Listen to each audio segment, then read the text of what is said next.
ప్రపంచ వారసత్వ సంపదగా యునెస్కో నుంచి గుర్తింపు పొందిన రామప్ప ఆలయం డేంజర్ జోన్లోకి వెళుతోంది.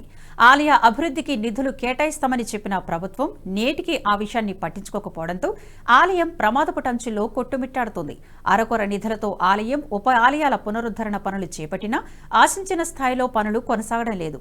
రాష్ట్ర వ్యాప్తంగా గత 4 రోజులుగా ఎడతెరిపి లేకుండా పడుతున్న వర్షాలతో రామప్ప ప్రధాన ఆలయంలోని ఈశాన్యం భాగంలో ఉన్న 2 పిల్లర్లతో పాటు పలుచోట్ల వర్షం లీక్ అవుతోంది. దీంతో ఆలయ ప్రాంగణమంతా వాన నీటితో బురదమయంగా మారింది.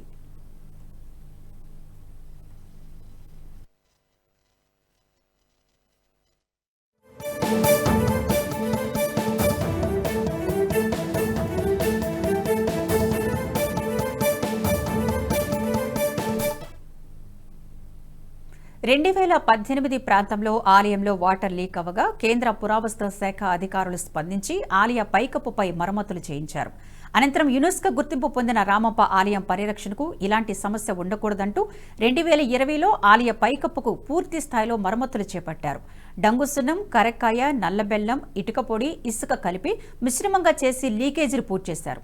సరిగ్గా మళ్లీ 4 ఏళ్లకు యునెస్కో గుర్తింపు పొందిన రామప్ప ఆలయంలో వాటర్ లీక్ అవ్వడం పర్యాటకులను ఆందోళన కలిగిస్తోంది.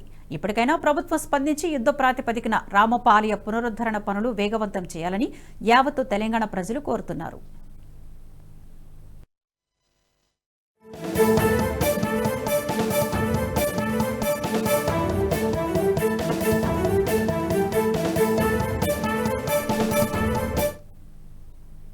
ఈ వీడియో మీకు నచ్చినట్టయితే లైక్ చేయండి, 10 మందికి షేర్ చేయండి. అలాగే కామెంట్ల రూపంలో మీ అభిప్రాయాలను మాతో పంచుకోండి. Nationalist hub group of channels ను సబ్స్క్రైబ్ చేసుకుని తెలుగునాట జాతీయవాద జర్నలిజాన్ని ప్రోత్సహించండి. ఈ వీడియో కింద ఉన్న బెల్ ఐకాన్ పై క్లిక్ చేయడం మర్చిపోవద్దు.